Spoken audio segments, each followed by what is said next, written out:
হিজরি 14 শতকের ক্রান্তি লগ্নে যে মহান আউলিয়া জামানার মুজাদ্দেদ রূপে জগতে আত্মপ্রকাশ করেছিলেন তিনি হলেন সৈয়দনা হযরত খাজা শাহ মোহাম্মদ ইউনুস আলী এনায়েতপুরী রহমতুল্লাহ আলাইহি।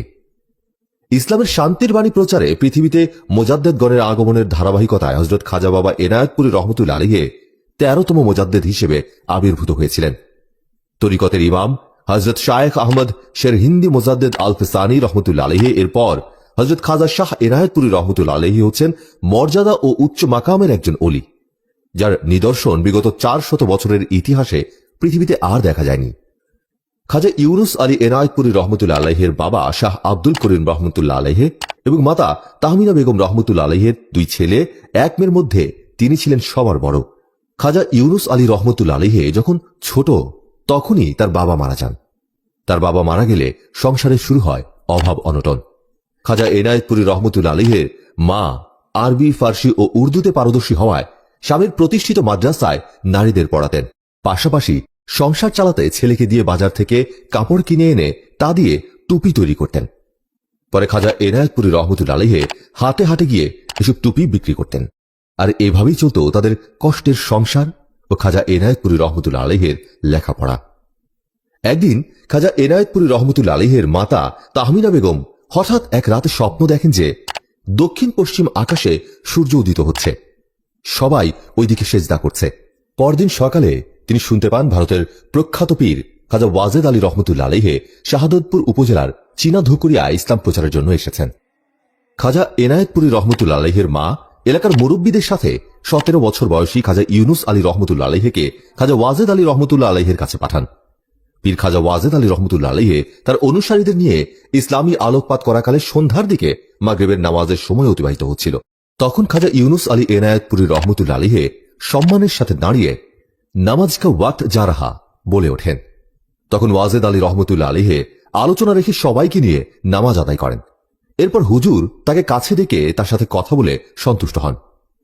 ওয়াজেদ আলী রহমতুল্লাহ আলাইহি খাজা ইউনুস আলী এনায়েতপুরী রহমতুল্লাহ আলাইহির উপর খুশি হয়ে এক পর্যায়ে তাকে তার দরবারে নিয়ে কলকাতার হুগলির দারুল উলুম মাদ্রাসায় ভর্তি করিয়ে দেন এবং পরবর্তীকালে সে মাদ্রাসা হতে খাজা এনায়েতপুরী রহমতুল্লাহ আলাইহি টাইটেল পাশ করেন।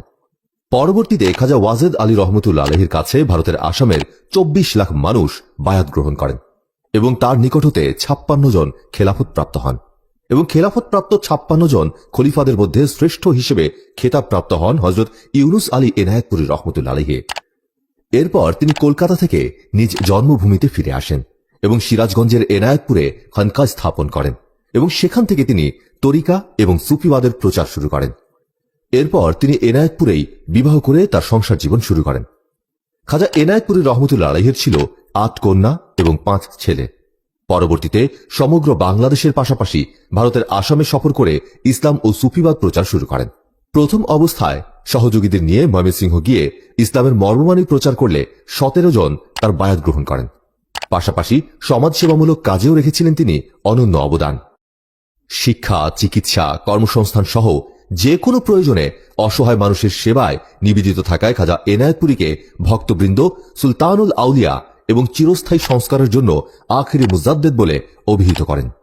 এরপর 1916 সালে এনায়েতপুর দরবারে ওরস শুরু হলে ধীরে ধীরে অগণিত ভক্ত আশিকানদের আগমনে ওরস শরীফ মহাসমাবেশে রূপ নেয়।